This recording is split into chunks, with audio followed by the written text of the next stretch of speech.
ఏపీలోని బస్సుల్లో గుండెపోటు మరణాలు ఆందోళన కలిగిస్తున్నాయి. ముఖ్యంగా విశాఖలో కేవలం 20 రోజుల వ్యవధిలోనే ఆర్టీసీ బస్సులో ప్రయాణిస్తున్న 3 గుండెపోటుతో మరణించారు. విశాఖలో సెప్టెంబర్ 2వ తేదీన పినగాడు జంక్షన్ వద్ద రాజేష్ అనే వ్యక్తి గుండెపోటుతో మరణించాడు. ఆర్టీసీ బస్సులో వెళ్తుండగా అకస్మాత్తుగా కుప్పకూలిపోయాడు. తోటి ప్రయాణికులు సిపిఆర్ చేసినా ప్రయోజనం లేకుండా పోయింది.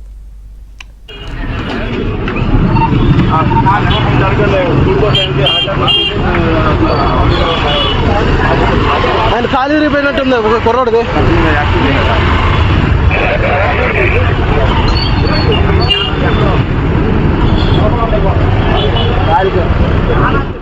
ఇక నిన్న ఇవాళ కూడా విశాఖలో 2 గుండెపోటుతో మరణించారు. నిన్న ఈశ్వర్రావు అనే కండక్టర్, ఇవాళ భాస్కర్రావు అనే ప్రయాణికుడు చనిపోయారు. అలాగే నిన్న శ్రీకాకుళానికి చెందిన పగడాలమ్మ అనే వృద్ధురాలు పెందుర్తి మండల చినుముచిడివాడ నుంచి కూతురి ఇంటికి ఆర్టీసీ బస్సులో వెళ్తుండగా మృతి చెందింది.